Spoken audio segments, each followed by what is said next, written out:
À la une ce soir, le calvaire des populations d'Abobo, quartier Cité Verte. Le centre de santé communautaire est enclavé et inaccessible. Les routes dégradées. À quand la solution? Abidjan va bientôt accueillir un institut d'études stratégiques multipolaires, mais avant son ouverture, plusieurs cadres bénéficient d'une formation. Enfin, des victimes de l'immigration clandestine, 170 migrants africains ont trouvé la mort au large des côtes libyennes. Madame, Monsieur, bonsoir et bienvenue sur RTI 2.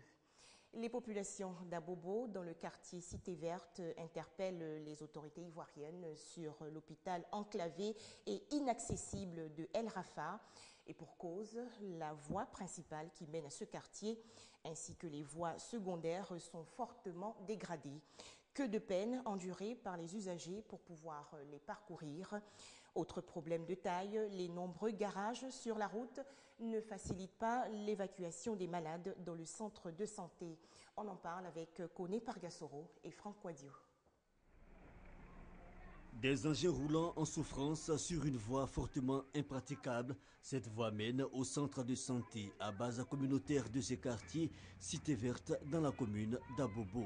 Cette voie, une véritable torture pour les muscles, mêlant dégradation et insalubrité aux grandes dames des populations. Si quelqu'un est malade chez lui, mais il n'y a pas possibilité de l'amener à l'hôpital s'il ne peut pas marcher.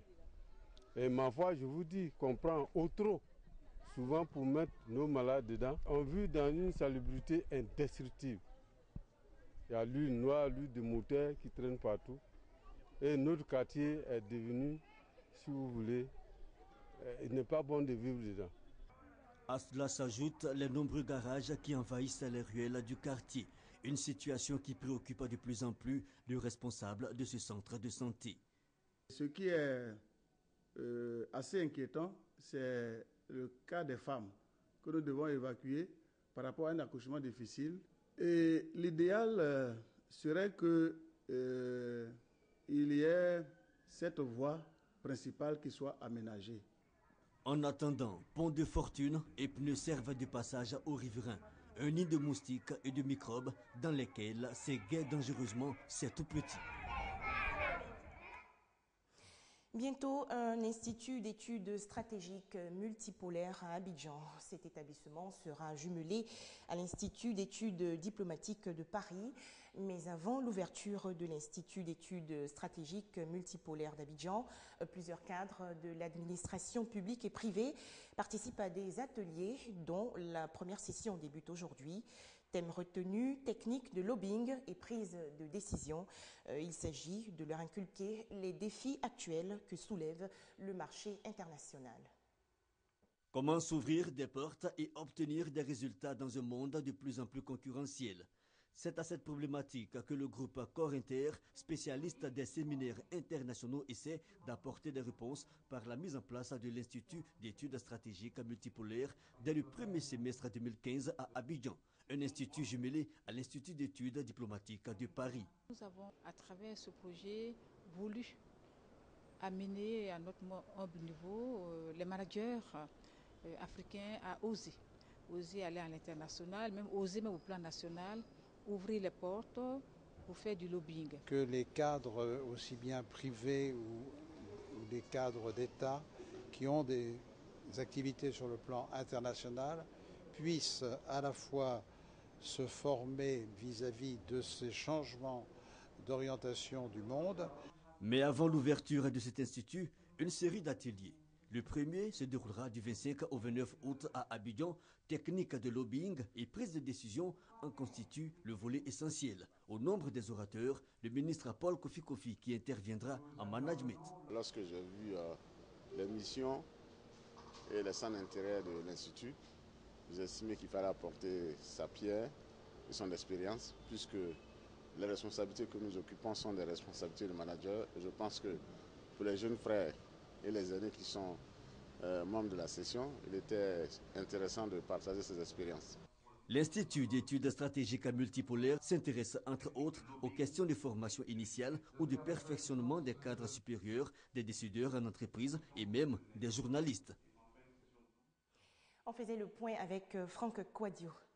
Une vingtaine de journalistes bénéficient d'une formation sur le processus Accord de partenariat volontaire. C'est un programme pour appuyer et structurer la société civile dans le secteur de l'exploitation et du commerce du bois. Les travaux se déroulent à l'Institut des sciences et techniques de la communication à Cocody. De plus de 16 millions d'hectares en 1960, la Côte d'Ivoire enregistre à ce jour moins de 2 millions d'hectares de patrimoine forestier. Entre autres causes, l'exploitation anarchique du bois à des fins commerciales. Pour y remédier, le gouvernement et l'Union européenne ont entrepris des négociations en vue d'une bonne gouvernance forestière. Un atelier de formation des journalistes au processus FLEGT s'est tenu ce mardi à l'ISTC, l'Institut des sciences et techniques de la communication. Il vise à impliquer la société civile dans les négociations de l'APV FLEGT à travers certains supports de communication. Il s'agit de mettre en place tout un système qui va garantir la bonne gouvernance en matière d'exploitation forestière. La société civile a son mot à dire. La société civile représente ici la voix des communautés à la base. C'est pour nous une tâche importante d'annoncer à nos parents qui sont au fin fond de la Côte d'Ivoire que le fait de brader un bois à prix d'une bouteille de vin ne permettrait pas le développement parce que certes aujourd'hui ils pourront boire, ils pourront manger, mais demain qu'est-ce que nous allons laisser à nos enfants? À cette occasion, le coordinateur du projet appelle les décideurs à davantage améliorer le nouveau code forestier. Même s'il y a amélioration, même si le paysan a la possibilité aujourd'hui avec le nouveau code forestier d'être propriétaire, il ne peut l'être vu l'inaccessibilité du certificat foncier. La Côte d'Ivoire a adhéré au processus FLEGT, qui est une idée de l'Union européenne en vue de lutter contre le commerce illégal du bois. C'était là un reportage de Hamza Diaby. Les participants ivoiriens au programme Mandela Washington Fellows sont de retour à Abidjan. Durant leur séjour aux États-Unis, de la mi-juin au début août 2014, ils ont bénéficié du savoir-faire américain en matière de leadership et de gestion. Une expérience enrichissante et précieuse, disent-ils. Les 12 jeunes ivoiriens se sont exprimés lors d'une conférence de presse. C'était à l'ambassade des États-Unis dans la commune de Cocody. Parmi près de 50 000 candidats africains, 500 ont retenu l'attention du gouvernement américain. Ils ont été sélectionnés pour participer au programme Mandela Washington Fellows en faveur des jeunes leaders africains. L'une des conditions dans la sélection de ces jeunes, c'était de voir ceux qui sont capables, à leur retour, bien après leur participation à ce programme, de partager leur expérience. Formés dans 20 grandes universités américaines durant 6 semaines, les admis ont reçu des cours théoriques et des formations pratiques axées sur le business, l'entrepreneuriat et le management. Parmi eux, 12 leaders de Côte d'Ivoire. La formation était une formation académique, les cours le matin, l'après-midi, des visites d'entreprise. Donc on a eu la chance de visiter les meilleures entreprises, donc les entreprises qui ont eu les plus grands succès aux États-Unis. De retour en Côte d'Ivoire, ces leaders devront faire office de mentors pour d'autres jeunes. Il a été décidé que 4 centres régionaux vont être mis en place dans 4 différents pays, dont le Sénégal, l'Afrique du Sud, le Ghana et le Kenya. Ces centres ont pour objectif de représenter des relais de formation. Les participants au programme américain ou les Mandela Washington Fellows recevront des fonds spécifiques pour financer leurs idées. Pour les 3 premières années, 2,5 milliards de francs CFA leur seront attribués par la Fondation pour le développement de l'Afrique. Ensuite, 2,5 milliards de francs CFA supplémentaires seront débloqués par le département d'État américain. Ces financements visent à mettre en œuvre des projets communs pour améliorer les conditions de vie de leurs concitoyens.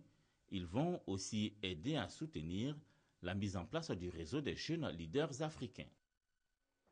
On faisait le point avec Hugues Hervé-Blé.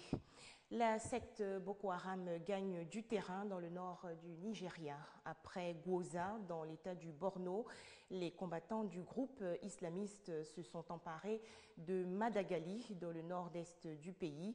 Les habitants ont fui, redoutant des exactions. L'épidémie d'Ebola devrait coûter entre 1 et 1,5 points de produit brut à la Sierra Leone. C'est ce qu'annonce la Banque africaine de développement. Le district frontalier de Pamlap dans le pays est fortement paralysé par la fièvre hémorragique. Inquiet et en colère, Amadou Camara vient de découvrir de la pourriture dans ses arachides. Depuis 13 jours, son camion est bloqué à la frontière entre la Guinée et la Sierra Leone. La faute à Ebola et au contrôle sanitaire pour tenter d'endiguer l'épidémie. On a trouvé que dans les 80 et quelques sacs sont pourris dedans. Donc l'arachide là, on achète ça là-bas, à part du transport, 1200 francs par kilo. Donc on a une perte ici vraiment énorme. La file est longue devant le poste frontière du district de Pamlap. Toutes les marchandises qui quittent Conakry pour la Sierra Leone passent ici. Les camions restent bloqués, mais les piétons peuvent traverser. Une situation qui engendre de l'exaspération. Aujourd'hui, on veut que vous nous libérez ou bien on bloque ici complètement. Ici. On a fait premier jour, on a dormi. Deuxième jour, on a dormi. Et on n'a pas, pour manger même c'est difficilement. On n'a pas habitué avec l'air nourriture. Pour dormir, on dort sous les camions comme des moutons. Ebola désorganise aussi toute l'économie du district de Pamlap. Cette vendeuse de riz a vu ses recettes divisées par 2 depuis les contrôles renforcés à la frontière. Les gens doivent passer par ici, c'est la frontière et elle est fermée. Quand les personnes circulent, on arrive à travailler. Quand il n'y a pas de mouvement, il n'y a pas de travail. Positionné juste sur la frontière, ce bâtiment est devenu le quartier général des équipes sanitaires. Ici, elle contrôle les températures des piétons. Chacun espère repartir avec ce petit bout de papier. En cas de fièvre, on va essayer de faire passer les passagers dans la salle d'interrogatoire pour approfondir l'investigation autour de lui afin de remonter toutes les symptomatologies et les liens épidémiologiques. Un discours médical rassurant, mais la frontière entre la Guinée et la Sierra Leone s'étire sur 650 km et de nombreux voyageurs continuent d'emprunter les multiples passages en brousse. En République démocratique du Congo, le virus Ebola ressurgit. 13 personnes tuées depuis le mois de juillet dernier dans la province de l'Équateur, selon les autorités congolaises. Kinshasa ajoute que la souche du virus est différente de celle qui ravage l'Afrique de l'Ouest. Mobilisation en République démocratique du Congo après l'apparition du virus Ebola dans la province de l'Équateur, dans le nord-ouest du pays. Le personnel médical congolais est mobilisé. Des thermomètres au laser et du matériel de protection est arrivé lundi à Kinshasa. S'adressant au corps diplomatique, le ministre de la Santé s'est voulu rassurant, affirmant que le pays a déjà fait face à plusieurs flambées épidémiques ces dernières années. Crash d'un hélicoptère des Nations Unies au Soudan du Sud. L'appareil transportant du fret s'est écrasé aujourd'hui près de Bantiu, dans le nord du pays, en proie à des combats. Le bilan est encore inconnu. Nouveau drame de l'immigration au large des côtes libyennes. 170 corps de migrants africains ont été retrouvés le 22 août dernier. Leur embarcation a chaviré à environ 60 km à l'est de la capitale, Tripoli. À 60 km à l'est de Tripoli, l'horreur. Sur une plage déserte, la mer rejette des corps. Il s'agit des cadavres de migrants africains dont l'embarcation en bois a chaviré au large de la Libye. D'après ces gardes-côtes libyens, le bateau qui traversait la Méditerranée en direction de l'Italie se serait soudainement retourné. Nous avons libéré environ 100 corps qui étaient bloqués dans la cale de l'embarcation. Et si l'on y ajoute les corps rejetés sur la plage par la mer, nous pensons que le nombre total de cadavres est autour de 170, peut-être 180. Parmi les victimes figurent des Érythréens et des Éthiopiens. Mais les secouristes qui ont sorti les corps de l'eau n'ont pu déterminer avec précision les nationalités de tous les occupants de l'embarcation, faute de papier. Autre constat, les opérations de secours ont pris du temps en raison du manque de moyens. Nous sommes intervenus avec des moyens très limités. Nous n'avons pas assez de moyens. Pire, il n'y a personne pour prendre en charge les corps que nous sortons de l'eau. La Libye est un État failli depuis 2011. Confronté à une crise politico-militaire profonde, le pays n'est plus en mesure de stopper les migrants qui tentent de gagner l'Europe. Depuis vendredi, la marine de guerre, les gardes-côtes et les navires marchands italiens ont secouru plus de 3500 migrants entre la Sicile et les côtes de la Libye ou encore celles de la Tunisie. La France, pour terminer, a un nouveau gouvernement. Il a été dévoilé cet après-midi. Un cabinet paritaire composé de 8 hommes et 8 femmes avec une kyrielle de secrétaire d'État. Le secteur de l'économie accueille un nouveau ministre. Emmanuel Macron remplace Arnaud Montebourg. Et c'est la fin de cette édition. Merci de l'avoir suivi et à demain, toujours sur RTI2.